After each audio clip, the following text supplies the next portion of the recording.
Fred Rogers was more than a kind TV neighbor. He was a fighter. In 1984, Burger King ran a commercial with a fake Mr. Rodney selling burgers. Fred made one phone call. The ad disappeared overnight. When the KKK used his voice for racist messages targeting children, he didn't just get angry. He took legal action. But there was one line even this gentleman wouldn't cross. When producers pushed him to compromise his values, Fred did something nobody expected.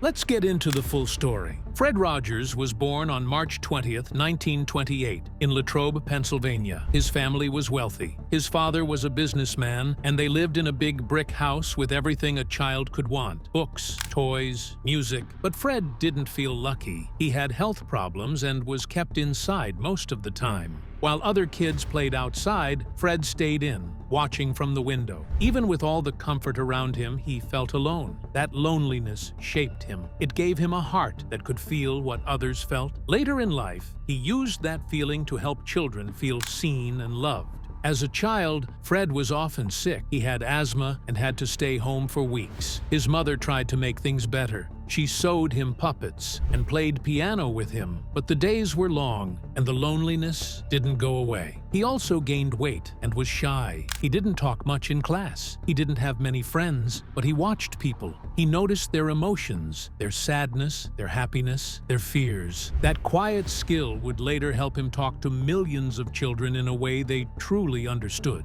At around 11 years old, something happened that Fred never forgot. Some boys from his neighborhood started calling him Fat Freddy. One day, they chased him for 11 blocks, yelling and laughing. Fred was terrified. He ran, out of breath, humiliated and hurt. That moment left a scar, but it also gave him a purpose. He would later talk about bullying on his show, not as a teacher, but as someone who had lived through it. He showed kids how to deal with pain, how to be kind, and how to stand up for themselves. There was one person who made young Fred feel completely loved: his grandfather, Fred McFeely. Every Sunday, Fred visited his grandfather's farm. There, he felt free. He could run in the fields, explore nature, and be himself. His grandfather would say, "Freddie, you make my day very special just by being you." Those words stayed with him forever. They gave him strength when he felt invisible. Later, he named a character on his show Mr. McFeely in honor of the man who made him feel special just for existing. High school brought change. Fred entered Latrobe High as a quiet, overweight boy who still carried the weight of bullying. But a student named Jim Stumbaugh reached out and became his friend. That friendship pulled Fred out of his shell. He joined school activities and discovered a talent for leadership. By his final year, Fred had become student council president. He got involved in music, theater, and public speaking. He lost weight, grew more confident, and finally began to believe in himself. That journey, from the quiet boy to the leader, taught him how powerful kindness and friendship can be.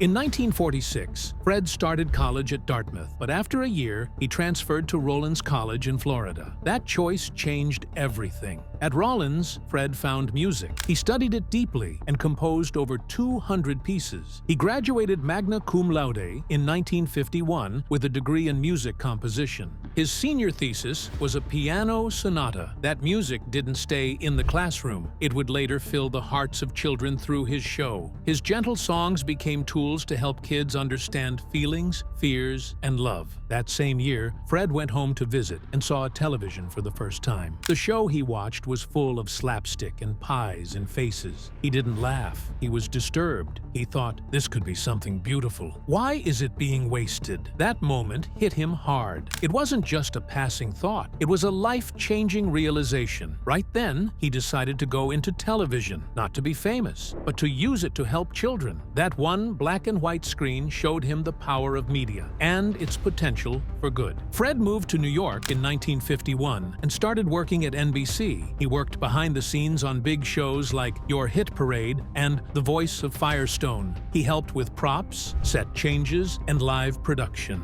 NBC produced over 1,000 hours of live shows a week. It was hectic, but Fred learned a lot. Still, something didn't feel right. He saw how money and sponsors controlled everything. He didn't like the noise, the ads, the lack of heart. That experience made his decision clear. He didn't want to be part of commercial TV. So in 1953, Fred walked away from that world. He didn't want to chase ratings. He wanted to help children grow. He enrolled at a seminary in Pittsburgh and also studied child development with Dr. Margaret McFarland. He wasn't just learning about faith, he was learning about kids, emotions, and how to speak to them in a way that truly mattered. It was an unusual path. Most people picked one thing. He chose three: media, psychology, and spirituality. That mix would later make his show unlike anything else on TV. That same year, Fred went back to Pittsburgh and joined a new project, WQED, the first community-funded educational TV station in the United States. The station launched in 1954 from a converted mansion. They had little money and few people, but they had big ideas. At WQED, he was the co-producer, the only puppeteer, and even played the organ live.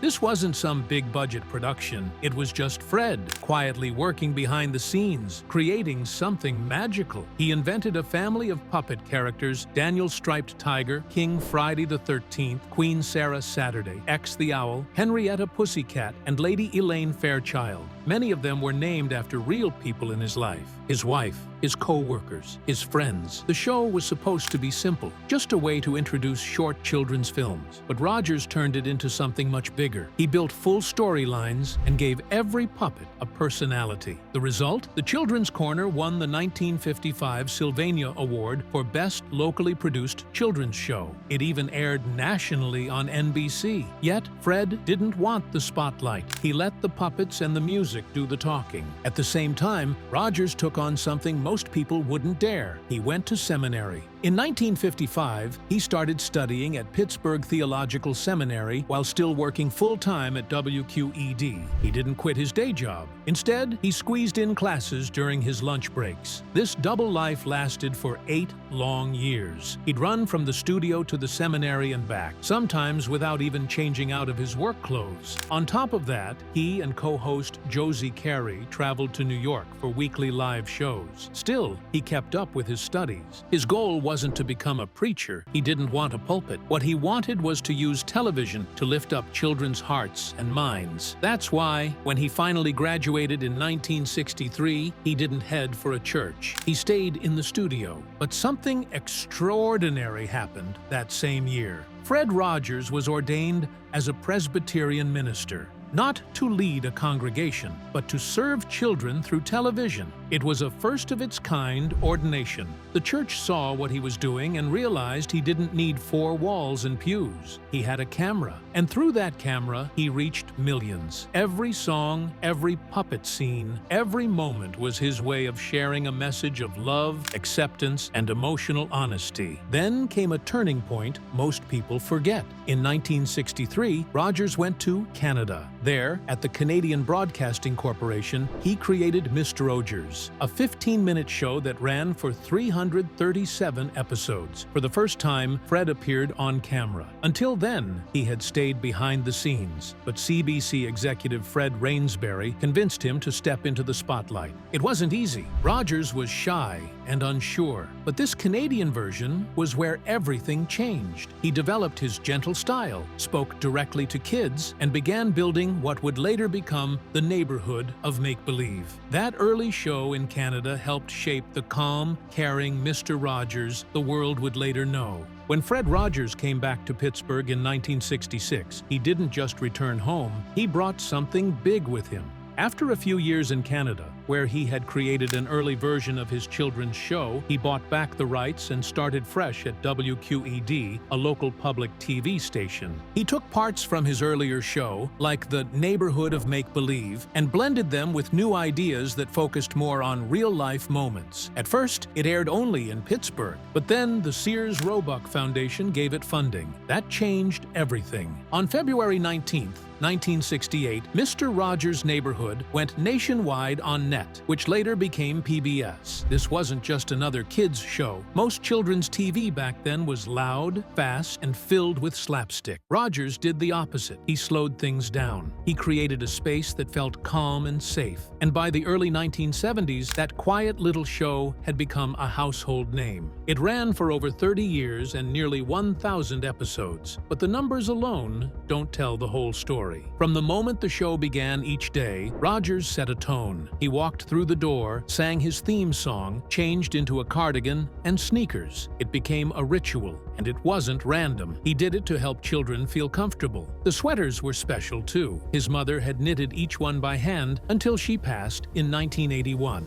The famous red cardigan ended up in the Smithsonian, but fun fact, he actually wore green cardigans more often. Rogers didn't even know that. He was red-green colorblind. Still, that simple act of changing clothes told kids they were entering a space where they were accepted just as they were. On May 1st, 1969, Rogers went to Washington, D.C. and spoke in front of the United States Senate. President Nixon wanted to cut public TV funding in half, from $20 million to $10 million. Rogers calmly explained why that would hurt children. His show cost only $6,000 a year, less than 2 minutes of cartoons. He spoke softly, but with deep emotion. At one point, he quoted lyrics from his show.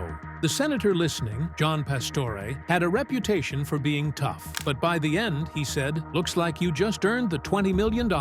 That moment didn't just save PBS. It proved that a gentle voice could be powerful. Just days after that, on May 9, 1969, Rogers made another bold move. But this one happened on the show. In episode 1065, he invited Francois Clemens, a black actor who played a police officer, to soak their feet together in a small pool. That scene may seem simple now, but at the time, segregation in public pools was still a real issue. Rogers didn't lecture, he just showed kindness. They shared the pool, they shared a towel, and it sent a clear message: everyone deserves respect. Decades later, Rogers washed Clemens's feet in private, saying, "Thank you for everything." That one episode still stands as a quiet but powerful stand against racism. As the show reached more homes, its popularity grew. After going national in 1968, the audience kept building. By 1985 to 1986, it reached 1.8 million American homes and had a 2.1% ratings share. That was huge for a public television show. Rogers wrote every script, created all the puppets, and even composed more than 200 songs and 13 operas for the show. He didn't just host it, he built it from the ground up. Even after the last new episode aired in 2001, reruns kept going strong. It became one of the longest-running shows in PBS history. But Rogers wasn't happy with the direction of children's TV overall. He worried that many shows were more interested in making kids into consumers than in helping them grow. He once said, "A child is appreciated for what he will be. He will be a great consumer someday." He didn't mean that as a compliment. He refused to use his show to sell toys or cereal. He even stopped Burger King from running a parody ad using his image. While other shows were built around products, Rogers kept his focus on what kids needed emotionally. That made him different, and it wasn't always popular with the business side of TV. Even his eating habits reflected his values. In the early 1970s, Rogers became a vegetarian.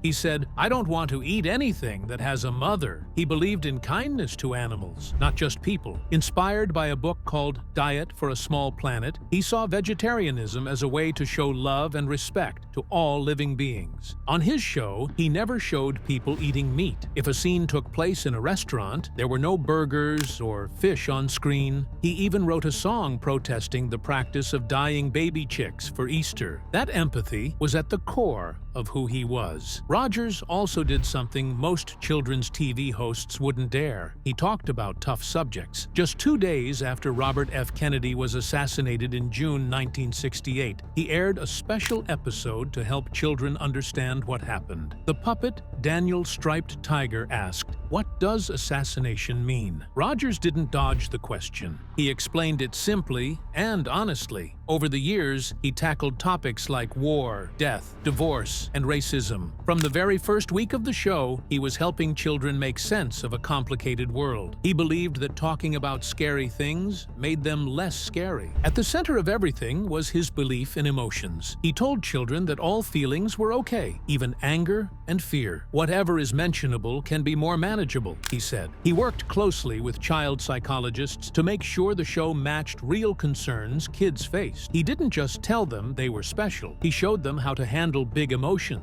He gave them tools to express themselves, and he made sure they knew they were loved just for being who they were. Fred Rogers was known for his soft voice and gentle smile, but behind the scenes, things were far from quiet. From 1985 to 1990, the set of Mr. Rogers' Neighborhood was full of laughter, jokes, and unexpected surprises. Fred wasn't just a calm host. He loved fun, and the crew loved teasing him. One day, he came in singing his usual tune, ready to change into his sneakers. But when he tried, his shoes didn't fit. They were way too small. Fred tried anyway, still singing, until he burst out laughing. It was a prank. A crew member named Jeff had swapped his sneakers. The real ones? Jeff was wearing them. Everyone laughed, including Fred. Another time, someone left a naughty photo where Fred would find it. Instead of scolding, Fred turned it into a joke. He had it blown up into a huge poster and gave it to the crew member as a Christmas gift. That was the kind of spirit on set. Fred later said he missed his playmates more than anything else after retiring in 2001. The Neighborhood wasn't just on TV, it was real, and it was full of love and joy. In 1985, Fred did something surprising. He stepped off the familiar set and introduced the musicians who brought the show to life. These weren't just background players, they were jazz professionals: Johnny Costa on piano, Joe Negri on guitar, Carl McVicker Jr. on bass, and Bobby Rawsthorne on percussion.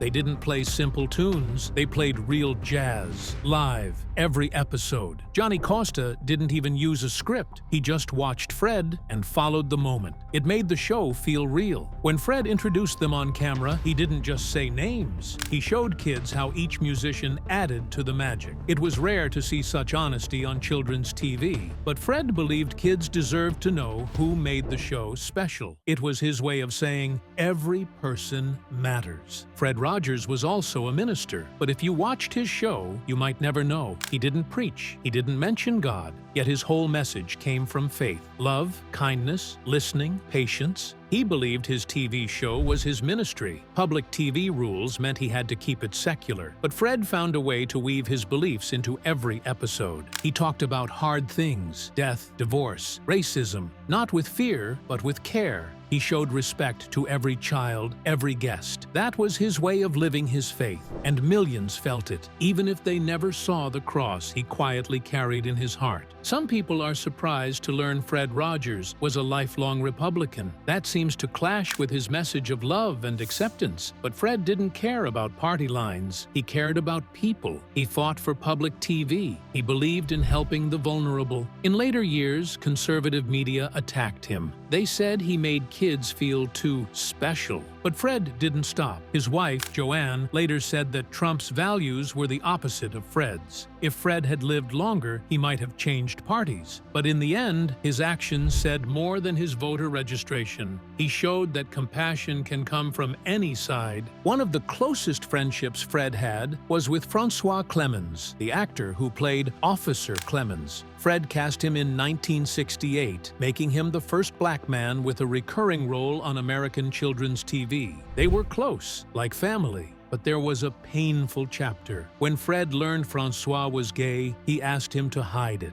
At that time, being openly gay could end your career. Fred feared the show might be shut down. He even encouraged Francois to marry a woman, which he did, but it ended in divorce. Years later, Fred apologized. He welcomed Francois's partners, supported him, and grew. Their bond remained strong. Fred didn't talk publicly about LGBTQ issues, but through his actions, casting Francois, sharing a foot bath with him on air, and standing by him, he sent a quiet message of love and change. Not all challenges came from inside. In 1990, something horrifying happened. The Ku Klux Klan began using a fake Fred Rogers voice to spread hate. They made tapes that sounded like Mr. Rogers' Neighborhood, but the messages were racist and cruel. One even described a lynching. They targeted children, sharing the phone number in schools. Fred was heartbroken. his company took legal action immediately. Within a day, a federal judge ordered the Klan to stop and hand over all the tapes. It was one of the few times Fred used the law like a weapon, but it wasn't for himself. It was to protect children from hate disguised as kindness. Fred was often parodied. Eddie Murphy's Mr. Robinson's Neighborhood was one of the most famous. Fred didn't mind. He saw it as a loving joke, but sometimes he had to step in. In 1984, Burger King ran a commercial with a fake Mr. Rodney to sell burgers. Fred made one polite phone call.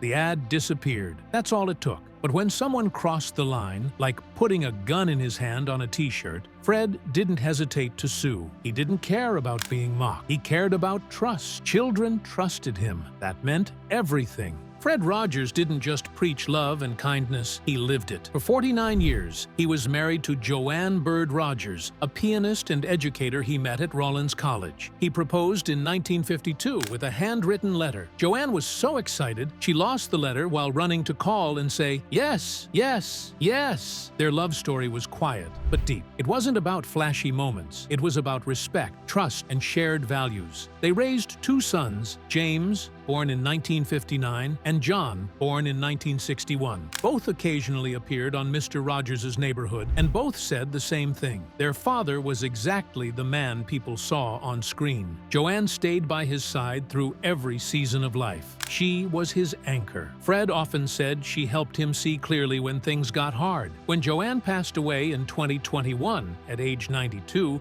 people remembered not just her talents, but how much she meant to Fred. Fred also had his own little rituals, ones that showed just how serious he was about living with intention. For over 30 years, he kept his weight at exactly 143 pounds. Why that number? Because to him it meant, "I love you." One letter in I, 4 in love, and 3 in you. He weighed himself every single day after swimming. If he gained a pound or lost one, he'd adjust. That number became part of who he was.